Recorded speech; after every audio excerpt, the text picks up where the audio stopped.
los frutos del Espíritu Santo.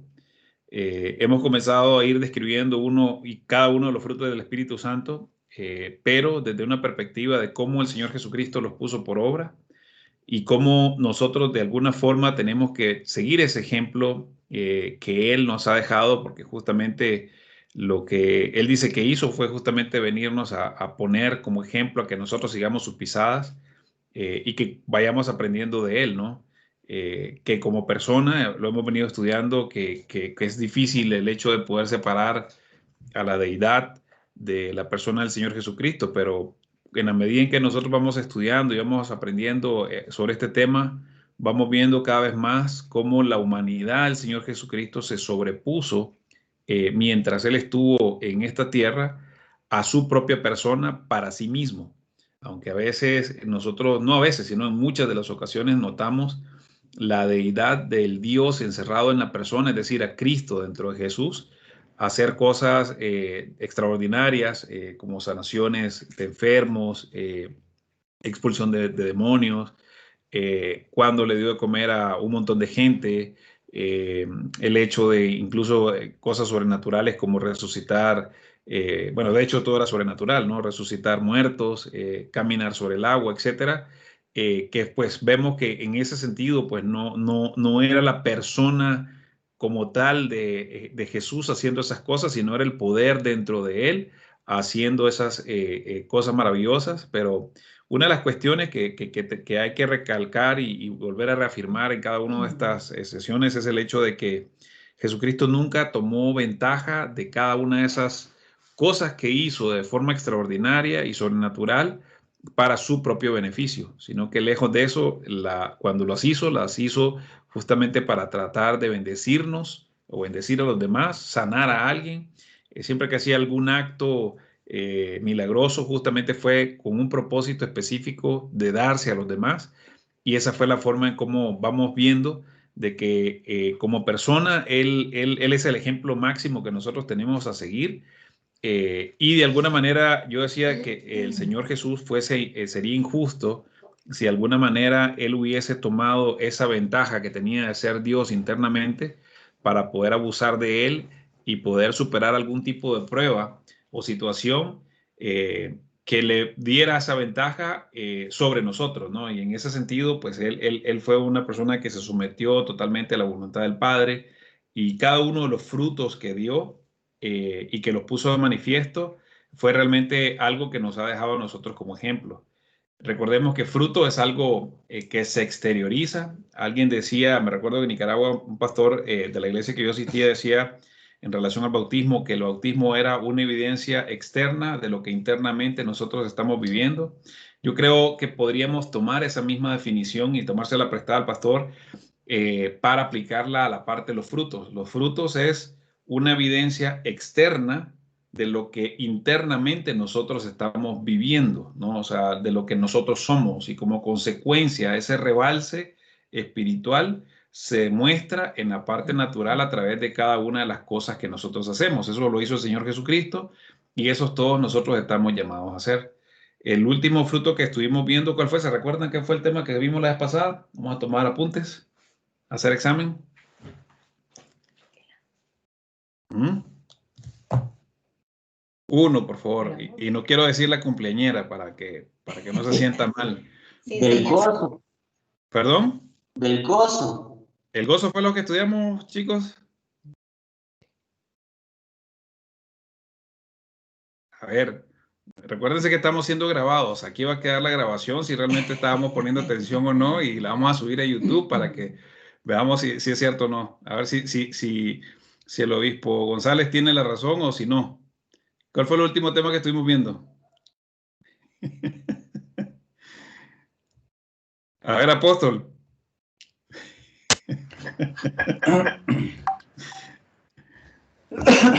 El gozo y la paz. Exactamente, en efecto. Muy bien. 100 puntos al apóstol y al obispo por ahí, exactamente. Estuvimos viendo acerca de los frutos del gozo y la paz, que fueron los dos últimos temas, y estuvimos debatiendo un poco alrededor de eso. Y hoy, siguiendo un poco el orden de lo que nos da Gálatas, pues vamos a tratar de cubrir la paciencia, la bondad y la benignidad.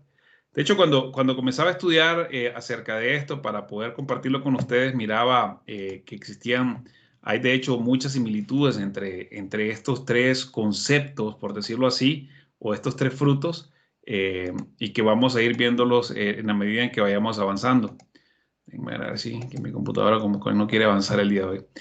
Eh, Decíamos que la palabra, el primero que estamos hablando es la paciencia y aquí la palabra paciencia, dependiendo, digamos, de dónde nosotros lo veamos, si lo vemos en el hebreo, la raíz es arak y lo que significa es alargar, es detener, es diferir, es algo estable, es algo largo, es permanecer, es prolongar, es sacar.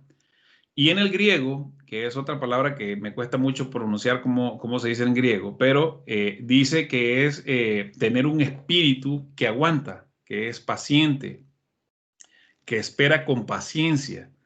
Sí, la palabra paciencia también significa tardar en responder, pero también significa que es sufrido.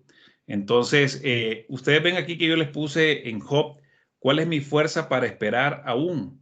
¿Y cuál es mi fin para que tenga aún paciencia? Porque cuando nosotros vamos a tratar de indagar un poco acerca de lo que significa esta palabra, obviamente siempre todo está relacionado con esta concepción que nosotros podemos tener entre lo bueno y lo malo, entre el bien y el mal, y tomamos todas estas cosas para tener un referente de lo que nosotros nos está sucediendo como parte para decir, eh, esto me está sucediendo a mí, por lo tanto, no soy impaciente porque digo, no estoy saliendo de una dificultad, por ejemplo, o no me está llegando la bendición que yo quiero tener, o me está sucediendo una situación complicada y de alguna manera hacemos referencia a esto. Y creo que en este caso, Job, en el capítulo 6 lo que hace es responderle a sus amigos en relación a las cosas que están comenzando a decirle, inclusive a acusarle de que Job estaba sucediendo lo que estaba sucediendo porque había algo, voy a decirlo de alguna forma, raro en él, que no estaba como correcto y que tenía que poner a cuenta para poder salir de esa situación, porque nosotros asociamos el hecho de que si algo nos está sucediendo a nosotros, creemos inmediatamente que es porque nosotros somos muy malos o porque es la consecuencia de las acciones que nosotros estamos haciendo, pero no de un punto de vista de las consecuencias, sino que de un castigo directo de Dios porque no hicimos algo o porque hicimos algo contrario a la voluntad del Señor.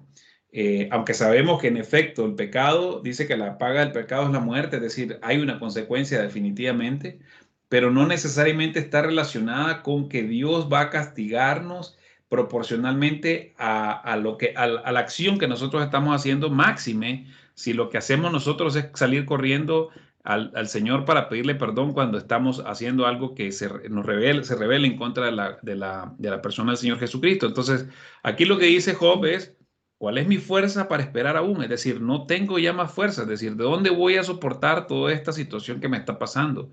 Y él dice, ¿cuál es mi fin? Es decir, si yo pudiese, y aquí estoy parafraseando a Job, en el entender es, si yo pudiese, me imagino que pensaba Job en sus adentros, si yo pudiese entender realmente cuál va a ser el fin que yo voy a tener a través de esta circunstancia que yo estoy pasando, entonces eso me daría la suficiente paciencia para soportarlo. Pero lastimosamente nosotros, Dios muchas veces no nos permite, o nosotros mismos, aunque sabemos cuál debería ser nuestro fin y sabía cuál debería ser la recompensa, nosotros mismos nos encargamos de no ver aquello que en ese momento, dada la circunstancia que estamos pasando, ni siquiera tenemos por vista saber que todo lo que obra para nosotros, para nuestras vidas, es para nuestro bien, indistintamente de las circunstancias que estemos pasando. Entonces, en ese sentido, aquí Job hace como ese challenge hacia sus amigos, en el sentido de decir, si yo realmente entendiera qué es lo que va a pasarme al final, entonces yo tendría la paciencia. Y aquí hacemos la relación directa entre la paciencia con lo que dice el concepto, que dice que es permanecer, que es prolongar, que es aguantar, que es esperar con paciencia, es sufrir, pero sufrir en el sentido de tener paz o gozo, como lo veíamos la vez pasada, porque sabemos que algo bueno siempre resultan de los planes que el Señor tiene para con nosotros. Así que vamos a comenzar a leer. Si quieren, vamos a leer Mateo. Vamos a irnos a leer el libro de Mateos en el capítulo 18. Y vamos a leer los versículos 23 al 35. Mateo capítulo 18, del versículo 23 al versículo 25. No sé, Juanito, si usted tiene listo ya el versículo para que me ayude a leerlo. No tengo listo, pero lo busco rapidito. Listo. Mateo 18, 23 al 35. Aquí, pues, es una historia bastante conocida por todos, realmente. Vamos a ver esta escena donde hay un deudor y un señor que es misericordioso y que justamente es parte de lo que quiero como mostrar en ese sentido, en relación a la paciencia, y otro que tiene a pesar de haber recibido esa bondad de parte del Señor, pues se porta de una manera distinta. Si ya lo tiene, puede comenzar, Juanito, cuando quiera. Amén. Por lo cual el reino de los cielos es semejante a un rey que quiso hacer cuentas con su siervo. Y comenzando a hacer cuentas, le fue presentado uno que le debía 10,000 talentos. A este, como no pudo pagar, ordenó a su señor venderle, y a su mujer e hijos, y todo lo que tenía, para que él se le pagase la deuda. Entonces aquel siervo postrado le suplicaba diciendo: Señor, ten paciencia conmigo y yo te lo pagaré todo. El señor de aquel siervo, movido a misericordia, le soltó y le perdonó la deuda. Pero saliendo aquel siervo, halló a uno de sus consiervos que le decía 100 denarios, que le debía 100 denarios, y haciendo de él, le abogaba diciendo: págame lo que me debes. Entonces su consiervo, postrándose a sus pies, le rogaba diciendo: ten paciencia conmigo y yo te lo pagaré todo. Mas él no quiso, sino fue y le echó en la cárcel hasta que pagase la deuda. Viendo sus consiervos lo que pasaba, se entristecieron mucho y fueron y refirieron a su señor todo lo que había pasado. Entonces, llamándole su señor, le dijo: siervo malvado, toda aquella deuda te perdoné, porque me rogaste. ¿No debías tú también tener misericordia de tu consiervo, como yo tuve misericordia de ti? Entonces su señor, enojado, le entregó a los verdugos hasta que pagase todo lo que debía. Así también mi Padre Celestial hará con vosotros si no perdonáis de todo corazón cada uno a su hermano sus ofensas. Amén. Amén. Entonces aquí vemos esta historia y aquí vemos las dos posiciones, ¿no? Una es la posición del Señor, a quien le debía, y cuando hemos visto y hemos hecho estas cuentas, cuánto era lo que debía este primer deudor al su Señor, le debía el salario de, no sé, era una suma astronómica que no podía ni siquiera ser pagada, o sea, no iba a lograr pagarla, ni que quisiese pagarlo, ¿sí? O en mucho tiempo no iba a poder hacerlo. Creo que no me recuerdo cuánto fue la última vez que el pastor Eric nos mostró acerca de esto y cuánto era el cálculo, pero era una suma astronómica que era imposible de pagarse. Y él lo que le decía, esta primera persona que era el que le debía mayor cantidad de plata, una de las cosas que él abogaba con su señor era que tuviera paciencia. Y el señor, que era el dueño, digamos, de ese dinero a que se le debía, sin dudarlo, porque dice el señor de aquel siervo movido a misericordia. Entonces, aquí vemos que la paciencia como fruto es algo que también hace que uno se mueva a misericordia para con los demás. Y aquí vemos el ejemplo que nos está poniendo el Señor Jesucristo a través de esta parábola, que se refiere justamente a la persona de Dios Padre, como Dios Padre siempre que nosotros clamamos delante de Él, en ese sentido, porque tenga paciencia con nosotros, y recordando que paciencia en ese sentido es clamándole al Señor, decirle: Señor, aguanta, o sea, perdónanos, aguántame, digamos, considérame en mi propia inutilidad, por decirlo de alguna manera, espérame con paciencia para que yo pueda hacer las cosas. Y tanto es así que el Señor es paciente con nosotros, que Él está siempre dispuesto a perdonarnos una deuda que nosotros no podemos ni siquiera pagar.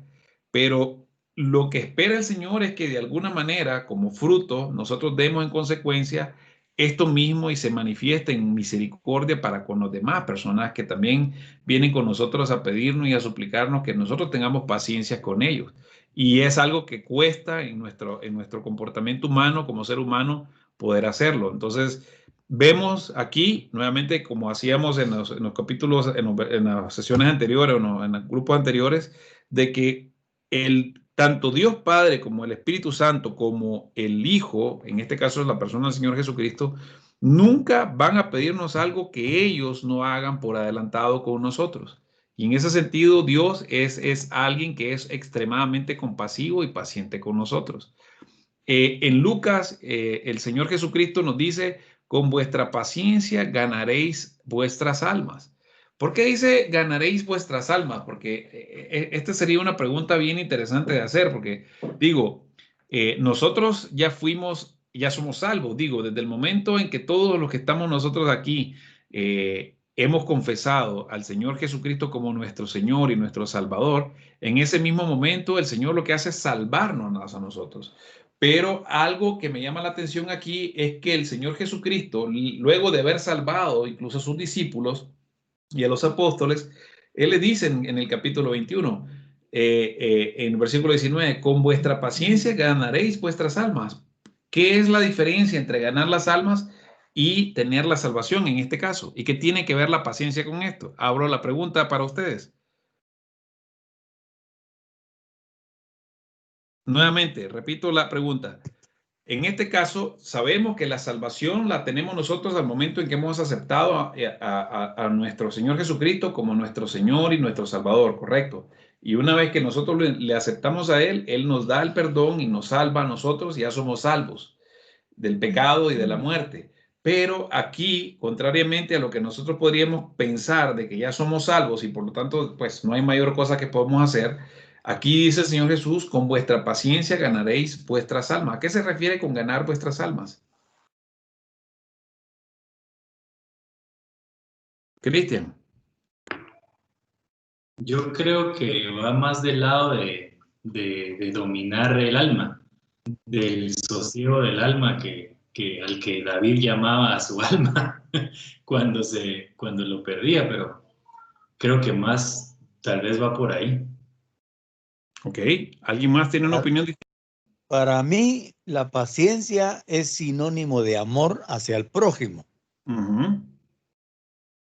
Pero aquí se refiere, don Gamaliel, cuando dice vuestras, es como que yo les dijese a ustedes, y me voy a excluir solo por un momento, si ustedes tienen paciencia, ustedes van a ganar sus propias almas. Entonces, ¿cómo podemos concebir esa afirmación o esa recomendación o esa orden que les da el Señor Jesucristo a sus discípulos? En este caso, nosotros. ¿Por qué? ¿Qué creemos? ¿A qué se refería con eso? Porque de todas formas ya somos salvos, ¿no? Entonces, ¿a qué se refiere con que ganaremos nuestras propias almas? Es para ir a todo el mundo y predicar el evangelio. Entonces, porque el Señor nos manda en la palabra que debemos de orar por nuestros enemigos. Pero en ese pedazo de cuando yo lo he leído, me da la impresión que debemos de orar por el alma de nuestros enemigos. Bueno, sí, es un buen punto, la realidad. Pero en este contexto realmente, y si nosotros vemos los versículos anteriores, podemos darnos cuenta de que en efecto habla de que, y voy a leerme quizás el versículo 16, dice, o el versículo 15, dice, porque yo os daré palabra y sabiduría, la cual no podrán resistir ni contradecir todos los que se opongan. Es decir, cuando nosotros vamos a hablar a alguien más acerca del Señor Jesucristo. Mas seréis entregados aún por vuestros padres, hermanos, parientes y amigos, y matarán a algunos de vosotros, y seréis aborrecidos de todos por la causa de mi nombre. Pero ni un cabello de vuestra cabeza perecerá. Y ahí hace una pausa, hace un punto. Y luego abre otra oración y la incrusta en esta parte, dice, pero ni un cabello de vuestra cabeza pero ni un cabello de vuestra cabeza perecerá. Con vuestra paciencia ganaréis vuestras almas. Y la palabra en este caso ganar es conseguir, es adquirir por medio de poseer, dice entre paréntesis, adquirir y ganar. Entonces, aquí lo que se refiere, en este caso, es que cuando nosotros nos llenamos de paciencia y como decía Job al inicio, sabiendo que vamos a tener un fin, que el fin de nuestra vida, como lo decía Asaf, es la gloria del Señor. Él nos va a despertar en gloria y nos va a recibir ahí en el cielo y nos va a pagar conforme a lo que nosotros hayamos crecido en la estatura del Señor y hayamos caminado de acuerdo al plan que Él tiene para con nosotros. Entonces, si nosotros tenemos esa apariencia para soportar en el camino que Él nos tiene, y soportarlo de buena manera y hacer las cosas conforme a su voluntad, entonces lo que vamos a hacer es a dominar, como bien nos decía Cristian, nuestra propia alma. Entonces vamos a llenarnos de un dominio propio. Y eso está relacionado con el versículo que leíamos de alguna u otra forma, porque aun cuando nosotros estemos en medio del fuego, cuando vayamos a predicar de la palabra y como decía en el versículo 17, seamos aborrecidos por la causa de su nombre, no va a pasar nada con nosotros porque nosotros vamos a estar firmes y vamos a permanecer y vamos a estar en ese sentido esperando que el tiempo pase porque sabemos que en efecto tenemos un premio, ¿de acuerdo? Entonces, en ese sentido creo que la palabra habla de esa forma y así que como dicen en el contexto de lo que estamos leyendo, el deber y el interés de todo un discípulo, llámese apóstol, llámese creyente, pero más que creyente es el discípulo, porque digo, el discípulo es aquel que tiene la intención de aprender para poner por obra. Entonces, todos aquellos que se llaman cristianos a sí mismos, que nos llamamos cristianos a sí mismos, tenemos que tener el deber y el interés de mantenernos serenos y sinceros y tranquilos y calmados, voy con lo que la paz del alma se refiere para que no sea turbada, indistintamente de la situación que estemos pasando. Adelante, Gilberto. En la NBI, Lucas 21:19 dice, si se mantienen firmes, se salvarán. Exactamente, porque justamente la palabra paciencia es permanecer. Permanecer es estar firme. Firme significa estar sembrado. O sea, cuando viene un huracán, por ejemplo, una palmera se mueve, se arrastra, se va para un lado, se va para el otro, pero permanece firme porque está arraigada, bien sembrada dentro de la tierra. Entonces, justamente a eso se refiere. Entonces, por eso lo que él dice es que en medio de las situaciones que nosotros tenemos, si permanecemos, es decir, si tenemos paciencia para aguantar, pero la paciencia para aguantar la vamos a tener si tenemos claro cuál es la meta que nosotros tenemos y cuál va a ser el galardón que nosotros estamos buscando. Entonces ahí vamos a ganar nuestras almas porque vamos a tener ese dominio propio, no por nosotros, sino porque sabemos que el Señor siempre tiene el control de nuestras vidas y vamos a entregar nuestra soberanía, ¿sí? Entonces, eso es una promesa y no necesariamente es un mandamiento porque digo, estamos, y aquí me voy a contradecir un poco, puede ser quizás que el Señor nos ordene a que nosotros sigamos ese camino, pero no se convierte en un mandamiento porque al final van a haber unos que sí están dispuestos a caminar y a guardar pacientemente para alcanzar la meta y los galardones y el premio al cual ha sido llamado, y otros que a lo mejor simple y sencillamente no van a querer dar esa milla extra, no van a querer rendir su rey y al final pues no van a ser tan pacientes y por lo tanto quizás el premio que tenían para ganarse no lo ganaron. Y ahí como dicen Apocalipsis, y las mujeres que están estudiando Apocalipsis me podrán ayudar en aquel versículo que dice que el Señor va a enjugar sus lágrimas, ¿se recuerdan? Y va a enjugar sus lágrimas, ¿por qué? Porque y ahí es medio contradictorio el tema, porque cuando uno dice, escucha y lee en la Biblia, que cuando lleguemos allá al cielo, pues ahí se van a acabar las lágrimas. Entonces, ¿por qué esta gente está llorando? Y están llorando porque pudiendo haber alcanzado lo que tenían planeado de parte de Dios para alcanzar, se conformaron con llegar al cielo únicamente. ¿De acuerdo? Entonces, en ese sentido es una promesa, ¿sí? Y lo que habla ahí digo, que tenemos que perseverar en el ejercicio de la fe creyendo en Jesús para salvación. Entonces, en ese sentido, se refiere a que nosotros vamos a poseer nuestra alma, ¿sí? Vamos a dominar nuestra alma como una especie de dominarnos a nosotros mismos y tener ese carácter de Dios y guardar en calma sin dejarnos perturbar por las adversidades que nosotros podamos tener o por las circunstancias en las que nosotros nos encontramos, sabiendo de que en efecto, pues Dios tiene control de cada una de las cosas y que al final la garantía que Dios nos da es que no se turbe nuestro corazón. En Juan, creo que lo leímos la vez pasada, en Juan 14, 27, lo voy a buscar yo por aquí, Juan 14, 27, que fue uno de los versículos que leímos la vez pasada, decía, en relación a la paz, si no estoy mal, decía este versículo, permítanme por favor que se cargue por acá, dice, la paz les dejo, mi paz les doy, no se las doy como el mundo la da, no se turbe vuestro corazón, ni tenga miedo. Entonces, en ese sentido, todos estos frutos están relacionados de una manera muy unida, podría decirse como si fuese un enramado que el Señor va tejiendo, y por eso no podemos, si nosotros tenemos paz, definitivamente debemos como efecto dominó tener gozo. Y si tenemos gozo, definitivamente vamos a tener paciencia. Y así sucesivamente cada una de esas cosas se van entrelazando, porque lo que van formando es como una especie de muro alrededor nuestro que nos protege de las adversidades que nosotros vamos a recibir de afuera y que nos van a hacer permanecer firmes.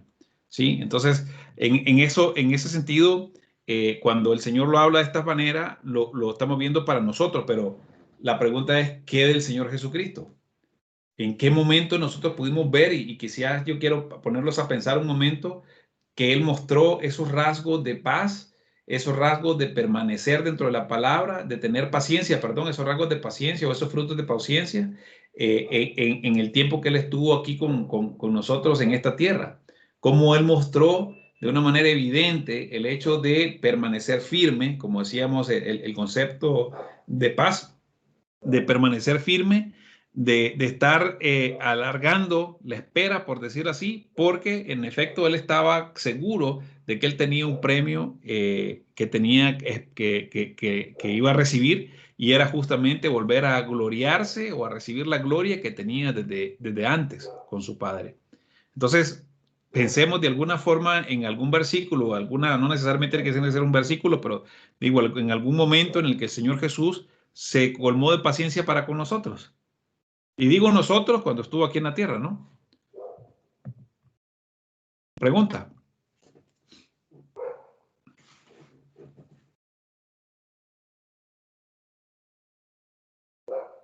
Fernando. Me gusta hacerlo muy democráticamente, muchachos, porque así aquí sí le damos oportunidad a todos.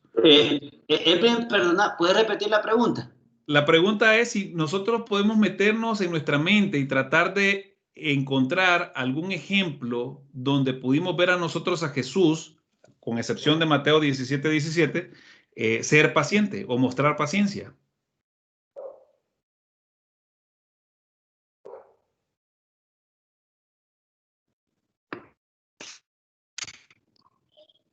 Yo diría en la tormenta, en la barca. Ok. ¿Por qué lo asociarías en ese momento con la paciencia? Porque pues no tenía desesperación de lo que la tormenta pudiera causar, y sabía pues que nadie iba a morir, y solo estaba esperando que se detuviera, porque si no la hubiera mandado a calmar desde el principio, pero quería probar la fe de sus discípulos. Entonces yo lo veo como que hubiera sido paciente en ese momento. Totalmente de acuerdo. ¿Alguien más que tenga otro ejemplo de cómo el Señor Jesús puso la paciencia por obra? Yo. Cuando lo crucificaron. Cuando lo crucificaron, Fernando, ¿por qué tuvo paciencia el Señor ahí? Porque siendo él el Hijo de Dios, él pudo haberlo evitado, pero tuvo paciencia porque sabía que era su misión, su objetivo, ¿verdad? Amén. Tremendo. Muy bien. Juanito, ¿iba a decir algo? Sí. Solo que... Ajá. Así. Dice en 2 Pedro 3:9. El Señor no retarda su promesa, según algunos la tienen por tardanza, sino que es paciente para con nosotros, no queriendo que ninguno perezca, sino que todos procedan al arrepentimiento. Al arrepentimiento, correcto. ahí el Señor está bien claro de que Él tiene paciencia con nosotros o nosotros los pecadores, ¿verdad? Porque Él sabe que nosotros podemos venir al arrepentimiento hoy y que de repente mañana vamos a caer otra vez, pero él es paciente por el amor que tiene cada uno de nosotros, va a ser paciente para que nadie se pierda. Amén. Así es. Y justamente ahí nos manda el Espíritu Santo para que nos redarguya y nos convenza de pecado y nosotros podamos regresar al redil del Señor, en efecto.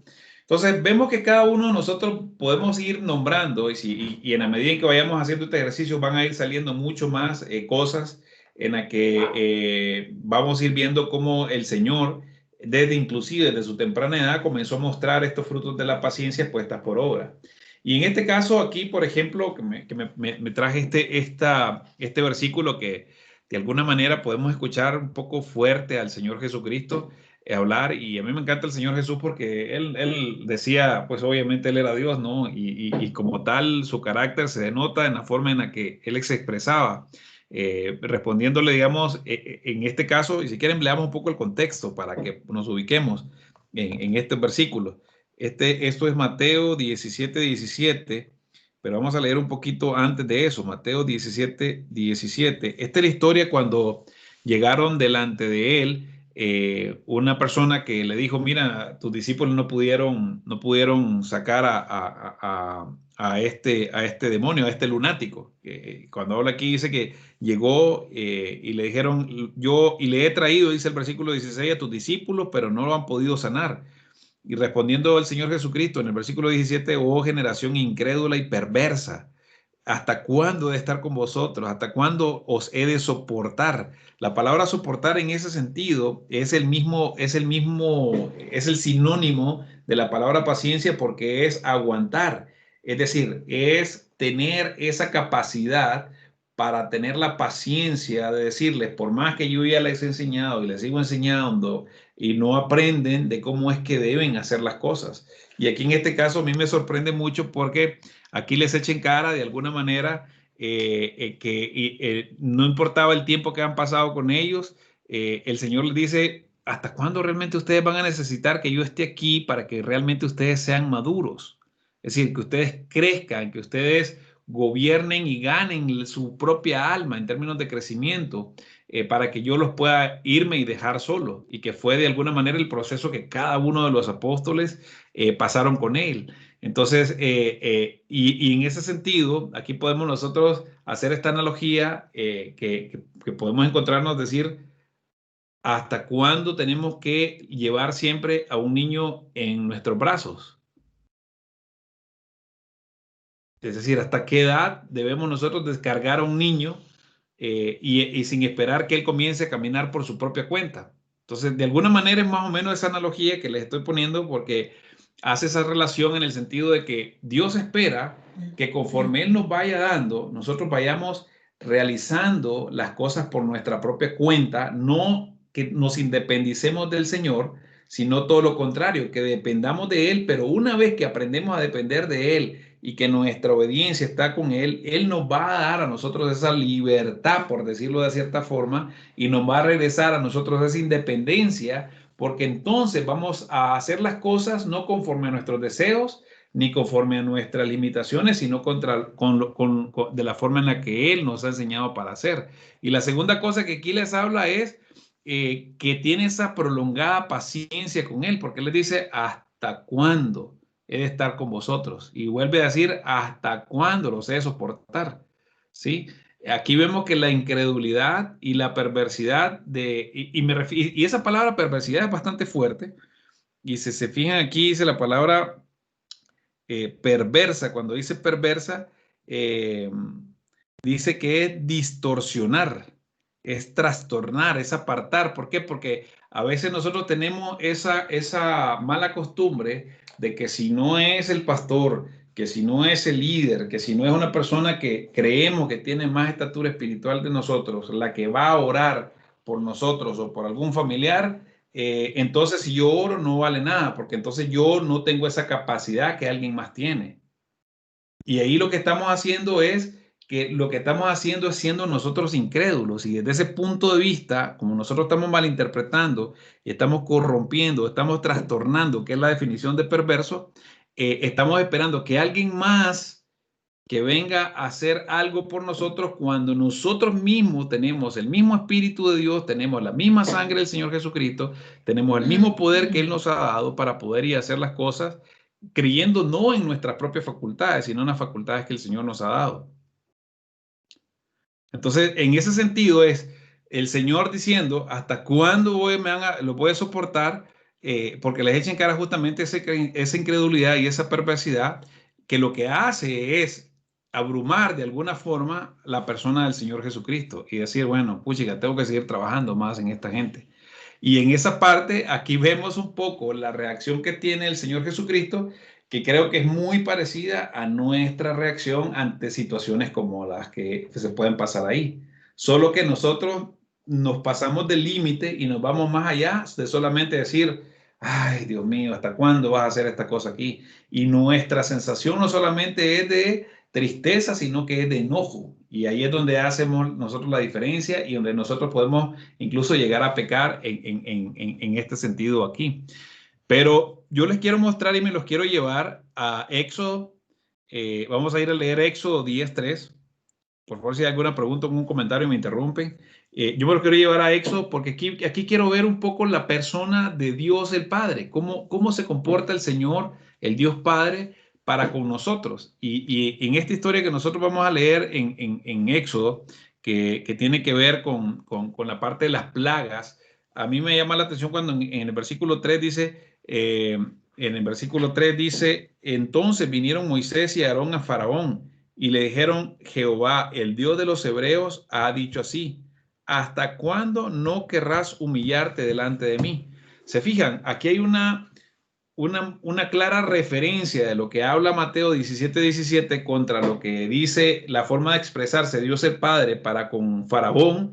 Es más o menos la misma forma de decir, de alguna manera lo que está haciendo es siendo impertinente. O sea, viste todo lo que pasó con tu pueblo cuando vino José y demás, porque todavía el Faraón tuvo la desfachatez de decir que él no conocía quién era Jehová ni quién era Dios. Entonces en este versículo dice, ¿hasta cuándo no querrás humillarte delante de mí? Deja ir a mi pueblo para que me sirva. Pero en el mismo Éxodo 16:28 dice, déjenme llegar allá, en mismo Éxodo 16:28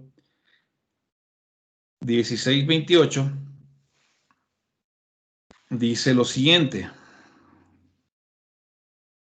Y Jehová dijo a Moisés, ¿hasta cuándo no queráis guardar mis mandamientos y mis leyes? Y en este sentido ya no se lo dice al faraón, sino que se lo está diciendo a su propio pueblo, es decir, se lo está diciendo al mismo Moisés. ¿Por qué? Porque esa fue la ocasión cuando Dios le habían dicho que estaba muriéndose de hambre y Dios le da el maná. Pero en el versículo 28, el pueblo llega de una manera tan mal que el Señor, cuando ellos llegaron a recoger digamos, el maná en destiempo, cuando el Señor les había dicho cómo era que tenían que hacer, que tenían que recoger para cada día, y la gente en el versículo, creo que en el 26 dice, 6 días lo recogerás, más el séptimo día es día de reposo, en él no se hallará. Y aconteció que algunos del pueblo salieron en el séptimo día a recoger y no hallaron. Y entonces el Señor se enojó en este sentido con Moisés y les echó en cara justamente lo mismo. Entonces aquí vemos nuevamente cómo en este sentido hace esa misma analogía de cómo el Señor trata de hacer lo que ha escuchado a su Padre hacer al momento de tener esa misma actitud para con nosotros mientras estuvo aquí en la tierra. ¿De acuerdo? Finalmente, para pasar ya al otro tema de la bondad, yo quiero llevárnoslos a Éxodo 34 y quisiera que todos fuésemos ahí, Éxodo 34, o que lo leamos por lo menos en esto que tengo aquí puesto. Esta es la expresión de cómo el Señor realmente denota su carácter como el Padre, y es el mismo carácter o naturaleza que tiene el Señor Jesucristo para con nosotros. ¿Sí? Aquí lo que dice Jehová, Jehová, y aquí habla doblemente Jehová, y aquí en ese sentido estamos hablando de Dios el Padre, pero también estamos hablando del Cristo. Jehová, Jehová fuerte, misericordioso, piadoso, tarde para la ira, grande en misericordia y verdad, que guarda misericordia a millares, que perdona la iniquidad, la rebelión, el pecado, y que de ningún modo tendrá por inocente al malvado, que visita la iniquidad de los padres sobre los hijos y de los hijos de los hijos hasta la tercera y cuarta generación. En este sentido, cuando él dice tardo para la ira, muestra su paciencia. Cuando dice que es misericordioso, él está poniendo por obra la paciencia, apartando a un lado, y en vez de darnos la recompensa que nosotros merecemos, él lo que nos otorga es su misericordia. Y aquí lo que nos dice a nosotros en este sentido, para que nosotros también podamos poner por obra esto, lo que dice en Hebreos 6:12, dice, a fin de que no se hagan perezosos, sino imitadores de aquellos que por la fe y la paciencia heredarán las promesas. Entonces aquí vemos nuevamente que entonces la fe, la paciencia, cuando nosotros la ponemos por obra como fruto, al final lo que vamos a obtener es una recompensa y es una promesa que el Señor nos da. Y la promesa que nosotros nos espera es que vamos no solamente a gobernar nuestra alma, es decir, que vamos a crecer espiritualmente y vamos a tener ¿cómo se llama? Una recompensa eterna, ¿sí? En Hebreos 6:15 dice, y habiendo esperado con paciencia, alcanzó la promesa. ¿De quién creen que está hablando ahí? Hebreos, si quieren vamos y revisemos un poco Hebreos 6:15. ¿De quién cree que está hablando ahí en Hebreos 6:15? Cuando dice, y habiendo esperado con paciencia, alcanzó la promesa. ¿De quién cree ustedes que están hablando ahí?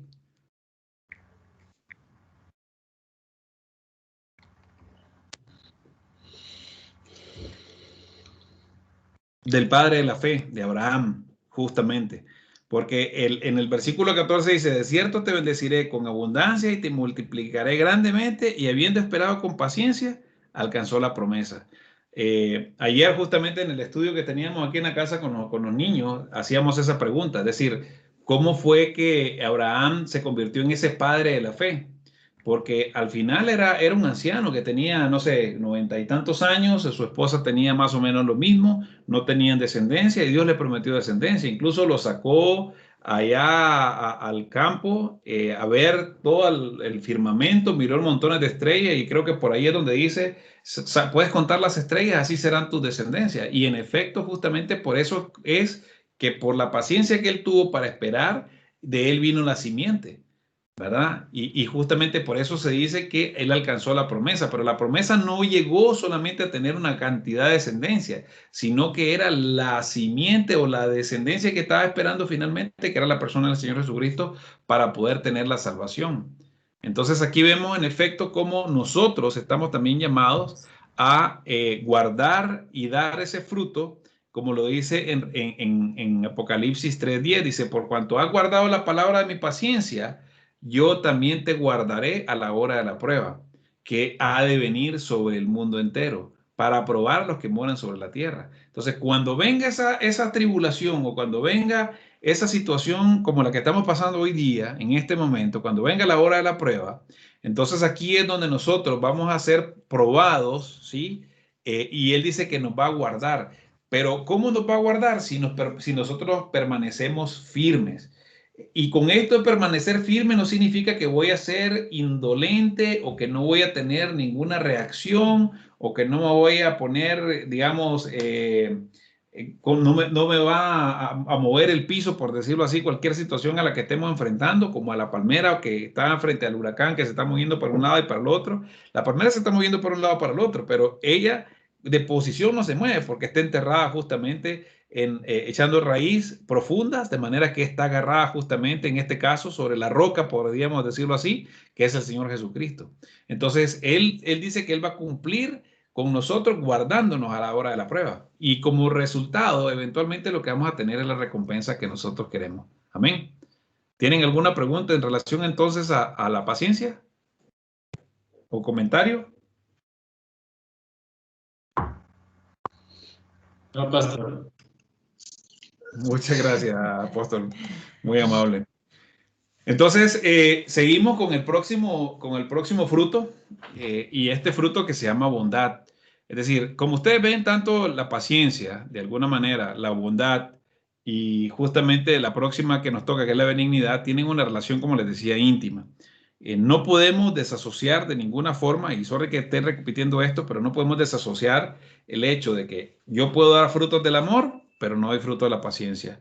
Yo puedo dar frutos de la bondad, pero no puedo dar fruto de paz.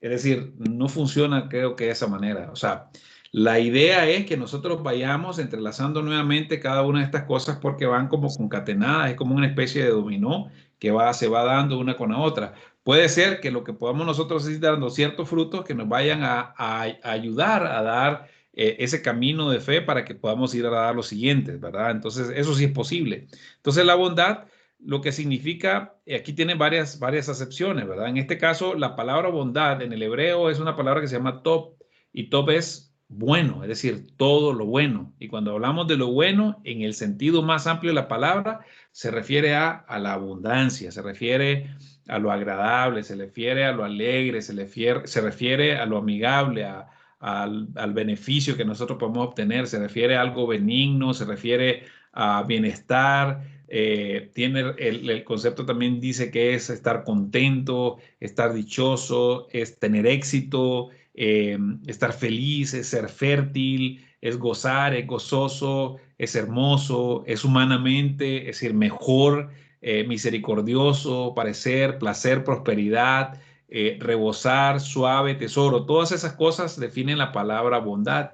Entonces, aquí cuando hablamos nosotros de esto, lo primero que nosotros debemos de pensar justamente que en todas estas cosas que nosotros estamos diciendo son cualidades que Dios tiene en su carácter como persona, Dios Padre, o por ende la transmitió dentro de su propio ADN a su Hijo Jesucristo. Y Él vino, como Él dice que Él vino a crecer aquí en obediencia y en sabiduría, por tanto, Él llegó también a dar esos frutos y a ponerlos por obra. Entonces, y nuevamente, no quiero que confundamos la definición de bien específicamente sobre algo relacionado necesariamente con algo material, o con ausencia de dolor, o con ausencia de situaciones adversas. Es decir, no necesariamente eso significa el bien. El bien, solo para hacer énfasis, y creo que se lo compartí a ustedes este fin de semana por WhatsApp en el grupo, es lo que dice Asaf, y a mí me encantó y creo que lo entendí de una manera maravillosa, es en la medida en que yo me acerco al Señor, la gloria o lo bondadoso que Él es, va a hacer que yo esté en reposo y por tanto voy a estar bien, voy a tener bienestar, voy a sentirme feliz, voy a estar contento. No importa si el mundo se está cayendo ahí afuera, en la buena teoría, o por lo menos por teoría, si no hemos experimentado las cosas por experiencia, valga la redundancia, eso es justamente lo que es la parte del bien. No necesariamente es que me vaya bien como humanamente nosotros pensamos. Es decir, te va a ir bien en dependencia si mentalmente vos estás dispuesto a que indistintamente a las circunstancias que vos tenés, va a ser algo que genera paciencia y que la paciencia va a hacer estar firme para obtener un resultado. Entonces, cuando vamos a leer los salmos, por ejemplo, en el Salmo 25, del 6 al 8, dice, acuérdate, oh Jehová, de tus piedades y de tus misericordias, que son perpetuas. De los pecados de mi juventud y mis rebeliones no te acuerdes. Conforme a tu misericordia, acuérdate de mí, por tu bondad, es decir, por tu naturaleza de ser un Dios bueno, de ser un Dios benéfico, de ser un Dios gozoso, de ser un Dios, digamos, que bondadoso en ese sentido, benigno. Por eso dice el versículo 8, bueno y recto es Jehová. Por tanto, Él enseñará a los pecadores su camino. Aquí vemos nuevamente cómo, de alguna forma, vemos plasmado de que Dios no va a venir a pedirnos a nosotros algo que Él no hace primero con nosotros. Él va a enseñarnos a nosotros como pecadores el camino, y el camino es el Señor Jesucristo, y Él pone a través de su Espíritu Santo, aún cuando nosotros hemos fallado, ese deseo de buscarle a Él para arrepentirnos por su propia bondad. Y también otra palabra que significa bondad, en este caso es otra en el hebreo que tampoco sé pronunciarla, se pronuncia como Gesed, algo así, que es nuestra bondad hacia Dios.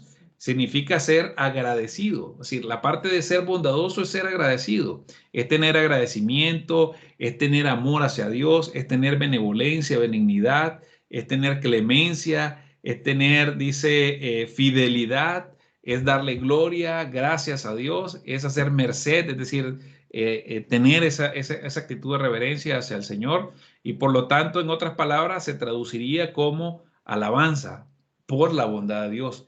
Por el hecho de que Dios es bondadoso, yo tengo bondad en retribución y lo hago a través de agradecimiento y gratitud, o sea, en alabanza. ¿Se acuerdan aquel salmo que dice, bueno es alabarte, Señor, o bueno es alabarte, Jehová, y cantar salmos a tu nombre, o Altísimo? O como dice Danilo Montero, bueno es alabarte, Señor, que esa es una canción seguramente se la de saber de bien Fernando y ¿cómo se llama? Don Amaliel y Leo y todos nosotros, ¿no? Bueno es alabarte, Señor, porque eso es, y cuando nosotros lo hacemos de una forma real, lo que nosotros estamos diciendo es como tú eres bueno, es bueno definitivamente poder venir y alabarte y bendecir tu nombre. Entonces, ese es el concepto de la palabra bondad y ese es el concepto del fruto que nosotros tenemos que dar. Primero lo recibimos de parte de Dios y después lo devolvemos a Dios de esa forma. Y eso fue lo que el Señor Jesucristo hizo justamente con nosotros. Aquí vemos, por ejemplo, en Marcos 10, del 17 al 18, dice Jesús les dijo, ¿por qué me llaman bueno? Ninguno hay bueno sino solo uno, Dios. ¿Por qué creen que dijo Jesús esta expresión? ¿Por qué me llaman bueno? Pregunto. Quisiera escuchar a una mujer, quisiera escuchar a Glenda o a Yara o a Doña Mari o a Leslie o a ¿cómo se llama? A Anabela. La pregunta es, ¿por qué Jesús le dijo a este muchacho que se le acercó y le dijo, ¿por qué me llamas bueno? Ninguno es bueno sino solo uno, Dios.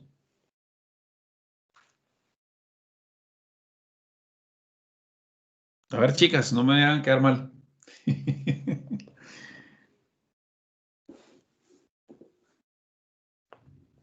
Bueno, contestación de grupo entonces, los varones. A ver, Omar. Pero la pregunta era ¿por qué creemos que se le acercó diciéndole maestro bueno? No, ¿por qué creemos nosotros que Jesús dijo como respuesta que no había ninguno bueno, sino solamente Dios? Porque Dios y Él son uno. Sí, podría ser, pero acuérdense que aquí está hablándole a Jesús, a la persona de Jesús, ¿verdad? En ese sentido, a ver, no quiero hacerlo bola. Ajá.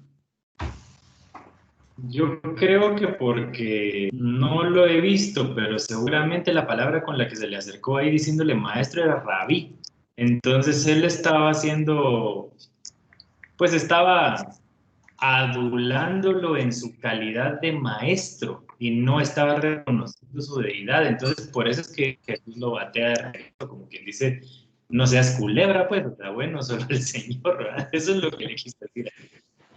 Sí, podría ser un punto, y decir, yo lo veo desde un punto de vista, digamos, un tanto distinto, parecido, pero un tanto distinto, porque digo, en este caso, Jesús está siendo tan bondadoso y bueno en ese sentido, que él no se queda con la gloria de ser llamado a sí mismo bueno, sino que él dice, no, yo no soy bueno, es decir, si hay algo bueno en mí es porque el Señor me lo ha dado. No sé si lo ven, si hacen eso, porque a veces nosotros nos llenamos de vanagloria cuando alguien piensa en nosotros que somos buenos. O cuando uno mismo dice, no, yo no sé si alguien ha dicho esto, pero digo, lo hemos dicho, yo lo he dicho en una ocasión, no, es que yo soy buena gente. Es decir, no hago esto, no hago el otro. No, exactamente, yo no hago esto, yo no hago lo otro, yo no aquí, no hago allá, entonces soy buena gente y como soy buena gente no me meto con nadie, entonces, es decir, yo soy bueno, pues. Y realmente cuando nosotros vemos el concepto de bueno, que es lo que estábamos definiendo anteriormente, el mismo Señor Jesucristo, sabiendo que la bondad emana del Padre, él mismo lo que no quiso fue quedarse con esa gloria al ser reconocido como él, como en su calidad de persona, como humano, quedarse con esa calidad, sino que lo que dijo, la fuente de la bondad es Dios, por lo tanto es a él a quien nosotros tenemos que bendecirlo como tal. Claro, en el caso del Señor Jesucristo, una vez que Dios lo pone como Señor y Dios, o sea, como Señor Jesucristo, en ese sentido seguimos alabando al Señor al Padre, al Hijo, al Espíritu Santo sin ninguna diferencia, ¿verdad? Para no hacer ningún enredo. Solamente quería como hacer ese truquito ahí, como tal está ahí. Y nosotros vemos que el Señor Jesucristo nunca se llamó a sí mismo bueno. Porque más bien él dijo, por ejemplo, ¿se recuerdan cuando nosotros comenzamos a estudiar aquí el tema de los frutos? Decíamos que por sus frutos vamos a conocerlo. Y él decía en Mateo 12:33, dice, o hacen el árbol bueno y su fruto bueno, o hacen el árbol malo y su fruto malo. Porque por su fruto se conoce al árbol. Y eso fue lo que hizo el Señor Jesucristo. Tanto así que fuimos el resto de nosotros y somos nosotros quien damos ese calificativo hoy día de bueno, bondadoso, misericordioso, piadoso, fuerte, todo lo que nosotros leímos en Éxodo hace unos minutos, al hablar de la naturaleza del Padre, que es la misma de su Hijo, cuando dice, por ejemplo, aquí Tito, pero cuando se manifestó la bondad de Dios, es decir, se hizo visible de Dios nuestro Salvador y su amor para con los hombres, refiriéndose a la persona del Señor Jesucristo como la bondad misma o la fuente misma de bondad. No sé si me voy a entender con lo que les estoy diciendo, pues, pero en ese sentido, Jesús fue tan humilde para reconocer que a pesar de que la deidad estaba metido en él lo que hizo fue regresar esa alabanza al Señor Dios Padre, que era la fuente de toda bondad, y lo hizo de esa manera. Entonces, lo que nosotros tenemos que hacer en consecuencia justamente es eso. Si nosotros lo que tenemos que hacer es ser amables, ser bondadosos, pero el ser bondadoso no esperando recibir en retribución ningún calificativo ni de qué buena gente es. Voy a decirme yo, Ervin, para no mencionar a nadie más. Qué buena gente es este muchacho, si con lo que estamos haciendo nosotros es quedándonos con una gloria, ¿verdad? Que no es nuestra al final del día, porque no hay nada bueno en nosotros, sino es Cristo en nosotros, lo que hace que en efecto como fruto nosotros podamos hacer un acto de misericordia para con los demás, cuando nuestra intención es verdadera, porque de lo contrario nosotros podemos ir como lo hacía, ¿cómo se llama? No, ¿cómo era que se llama? El que sí en Nueva York, Al Capone era, ¿no? El que iba y repartía pavos en diciembre como para callar su propia conciencia y decir que él era bueno.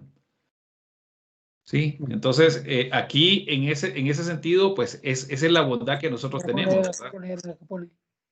Sí, era Al Capone. Al Capone, exactamente, sí. Él lo que hacía era para Navidad, agarraba camiones llenos de pavos y los comenzaba a repartir. ¿Para qué? Para sentirse buena gente, digamos, de alguna manera, para decir, bueno, ya hice dos cosas malas, pero ya con esto, ya me siento un poco mejor, ¿verdad? Entonces ya quedo como tranquilo porque ya comencé a cumplir en algo lo que dice el Señor. Así que eso es lo que decía en relación a la parte de la bondad, y yo quiero que sí leamos un poquito y ampliemos un poco el tema de Tito. Vamos a leer Tito del 2 al 7, capítulo 3, perdón, del versículo 2 al 7. Si quieren lo voy a leer yo. Dice de la siguiente manera: que a nadie difamen, que no sean pendencieros, sino amables, mostrando toda mansedumbre para con los hombres. Porque nosotros también éramos en otros tiempos insensatos, rebeldes, extraviados, esclavos de la concupiscencia y deleites diversos. En otras palabras, lo que aquí está diciendo Tito justamente es esto, es decir, a ver, ¿de qué nosotros nos extrañamos al pensar y hablar de esta manera? Si nosotros éramos exactamente lo mismo, ¿sí? Viviendo en malicia y envidia, aborrecibles y aborreciéndonos unos a otros. Pero cuando se manifestó la bondad de Dios, es decir, ahí vemos que no dice que es que nosotros somos buenos por naturaleza, y entonces como somos buenos por naturaleza, vamos a poder recibirnos y quedarnos con eso. No, es que cuando nosotros aceptamos al Señor Jesús en nuestro corazón, Él es el que comienza a cambiarnos de dentro hacia afuera.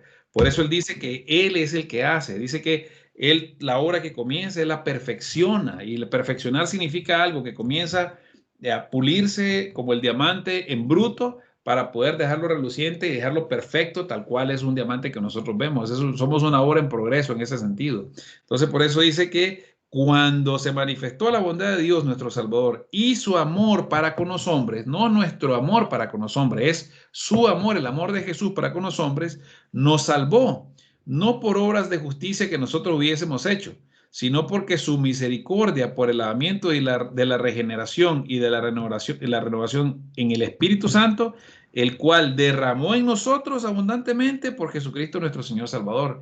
Y eso que nosotros recibimos digamos, como si fuera que echaron nosotros somos como un vaso y nos echa eso que derramó, la sangre, el amor y todo lo demás, rebalsa sobre nosotros, y esas gotas que rebalsan sobre nosotros son esos ápices de bondad que nosotros podemos tener como don, pero cuando nosotros lo cultivamos lo podemos expresar también como fruto, ¿no? Así que dice justamente en el versículo 7, para que justificados por su gracia, viniésemos a ser herederos conforme a la esperanza de vida eterna. Entonces aquí vemos justamente que es la forma en la que la bondad se expresa, y que tengamos esa diferenciación entre lo que es bondad por don y bondad por fruto. Bondad por don es la persona de Jesús viviendo en nosotros, quien se refleja hacia los demás, lo que hace que nosotros seamos realmente bondadosos. Y la otra manera como fruto es lo que nosotros hacemos como parte de retribuir en alabanza de una forma consciente, voluntaria y gratuita hacia Dios, que se refleja también de alguna forma en los demás. En Efesios 2, 4, 7 dice, pero Dios, que es rico en misericordia, es decir, Dios no le hace falta la misericordia, Él tiene misericordia abundante, pues dice que sus misericordias son nuevas y eternas todos los días para nosotros. Es decir, todos los días tenemos misericordia de parte del Señor por su gran amor con que nos amó. Aún estando nosotros muertos en pecado, lo que hizo fue que nos dio vida juntamente con Cristo, es decir, con la deidad de Dios en la persona del Señor Jesús. Por gracia sois salvos, y juntamente con Él nos resucitó, y asimismo nos hizo sentar en los lugares celestiales con Cristo Jesús. Esa es parte del esperar con paciencia para lograr ver esa promesa que Dios nos dice, que nos vamos a sentar en esos lugares celestiales. Es decir, vamos a ir al cielo y vamos a recibir esa recompensa en los lugares celestiales que Él ha preparado por nosotros, para mostrarse en los siglos venideros las abundantes riquezas de su gracia en su bondad para con nosotros en Cristo Jesús. Así que eso es lo que había preparado yo para la parte de la bondad. ¿Preguntas en esta parte para ir y buscar cómo terminar ya con la benignidad?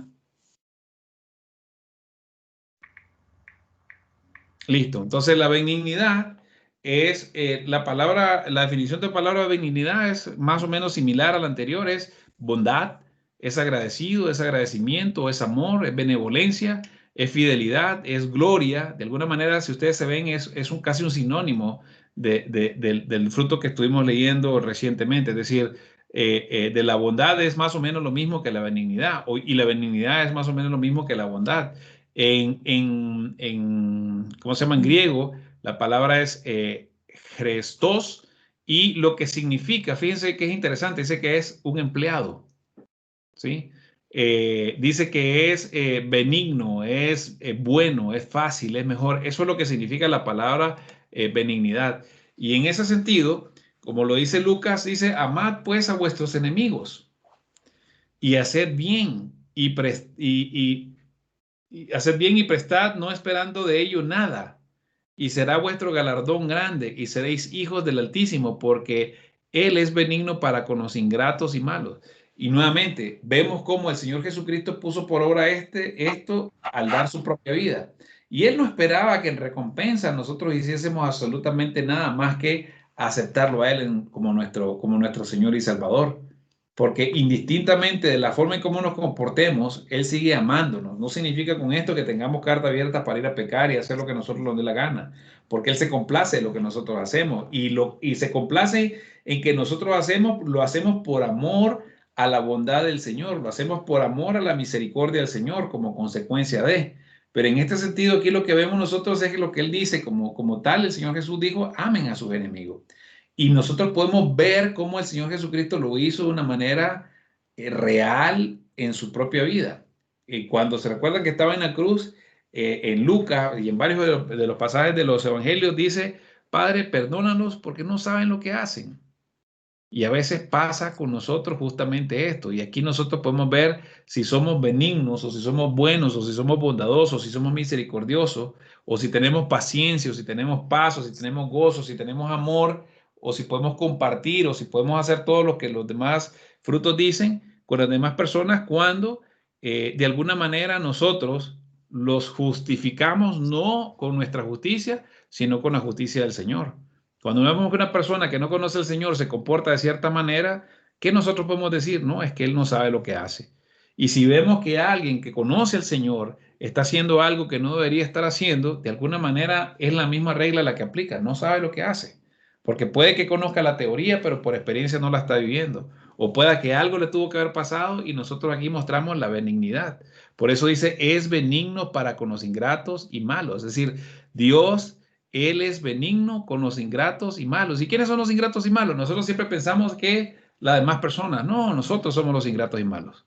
Porque esto se refiere justamente a nosotros. ¿Y por qué somos ingratos? Porque no le damos suficiente alabanza al Señor, no le dedicamos el tiempo que se merece el Señor, no queremos ni siquiera orar, ni queremos leer la Biblia como el Señor se lo merece, no queremos retribuirle el amor, la paz, el gozo, todo lo que nos da al Señor, y por lo tanto definitivamente ese es un actuar de manera equivocada, es un actuar de una manera perversa, como lo dijo el Señor en algún momento. ¿Sí? Y entonces en ese sentido, él lo hizo por nosotros y nosotros deberíamos de hacerlo a la inversa, porque se recuerdan en Juan 13:34 dice, un mandamiento nuevo les doy.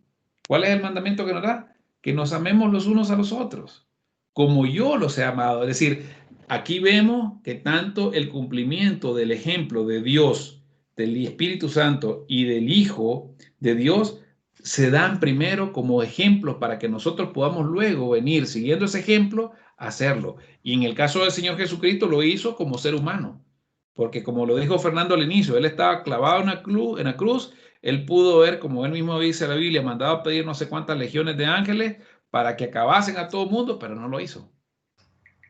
¿Por qué? Porque yo los he amado primero. ¿Sí? Por eso dice, ámense los unos a los otros. Y amarse los unos a nosotros es poner por obra cada uno de los frutos que hemos venido estudiando hasta el día de hoy. Así que finalmente, ya para despedirnos, lo que dice justamente este versículo de Colosenses, del 12 al 14, dice, vestidos pues como escogidos de Dios. Y fíjense bien lo que dice la primera palabra, dice vestidos, es decir, vístanse. ¿Perdón? Dice la palabra vístanse. Vístanse es como cuando nosotros en la mañana, luego que nos bañamos, lo primero que hacemos es ponernos toda nuestra ropa. A nosotros nadie nos va a vestir, salvo que tengamos algún tipo de incapacidad o alguna limitación que nos impida que nosotros nos vistamos. Pero aún así, si nosotros podemos decidir, no, yo me quiero poner esta ropa o que me pongan esta ropa, y nosotros mismos somos quien tenemos esa acción para vestirnos a nosotros mismos. Por eso dice vestidos, es decir, vistámonos cada uno de nosotros como escogidos de Dios. Nosotros nos tenemos que poner esa ropa de escogido, pero no para sentirnos superiores a los demás, sino para que sentamos la responsabilidad de que significa ser escogido de parte de Dios, de ser santos y amados, de entrañable misericordia. Y la pregunta es, ¿tenemos misericordia para con nuestro prójimo? ¿Para con nuestra esposa? ¿Para con nuestros hijos inclusive? Ya no digamos para la persona que de afuera, ¿no? De la calle. Es decir, comencemos con los de casa.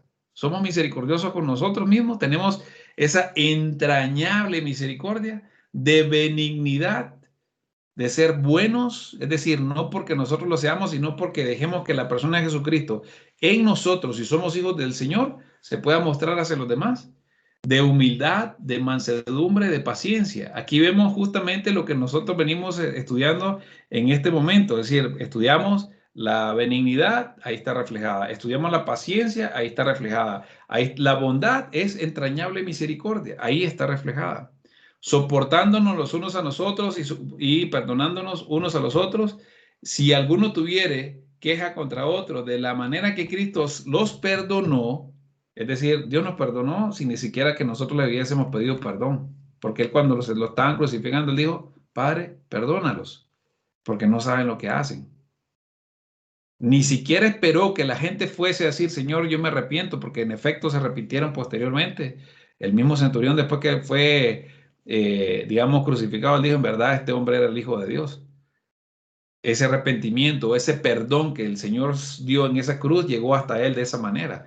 Es la forma en que espera el Señor que nosotros de alguna manera actuemos. Entonces dice, sopórtense unos a otros y perdónense los unos a los otros. Si alguno tuviera queja en contra otro, de la manera en que Cristo los perdonó, así también hacerlo vosotros. Y sobre todas estas cosas, sobre todo lo demás que nosotros acabamos de leer, vístanse de amor, que es el vínculo perfecto. Es decir, si nosotros realmente queremos estar vinculados a Dios, de que tenemos que echar manos es del amor de Dios. ¿Sí? En nosotros. Y como dice 1 Pedro 2, 1 a 3, dice, desechando pues toda malicia, todo engaño, toda hipocresía, toda envidia y todas las distracciones. Así, en ese sentido es, no lo hagamos con un propósito escondido. No lo hagamos porque vamos a sacar algún provecho de los demás. No lo hagamos porque yo espero que comportándome de esta manera voy a tener X o Y de alguien más. No, o sea, si al final, el día en que nosotros hagamos algo por los demás, si nos dan gracias, qué tremendo. Si no nos dan gracias, bendito Dios, porque al final de cuentas Dios no se queda con nada. Y la palabra dice que nunca regresa vacía. Y dice el versículo 2, desead como niño recién nacido la leche espiritual no adulterada. Sí, para que con ella crezcáis para salvación. En la medida en que nosotros vamos comiendo más de la palabra, al final vamos a comenzar a que estos frutos comiencen a brotar en nosotros y se hagan realidad. Y el versículo 3, que es el que quiero hacer referencia, y con esto termino, es que dice, si es que habéis gustado de la benignidad de Dios. Si nosotros hemos gustado de alguna forma o hemos sido objeto de la bondad, de la misericordia, de la paciencia, del amor, de la mansedumbre, de todas las cosas que hemos recibido de parte de Dios, entonces como consecuencia nosotros deberíamos supuestamente de poder hacer exactamente lo mismo sobre los demás y de esa manera comenzar a poder dar frutos que puedan asemejarse a los de un árbol bueno. Entonces, eso era lo que tenía que compartir el día de hoy, así que abro los micrófonos para que ustedes puedan dar sus opiniones y demás. ¿Les parece?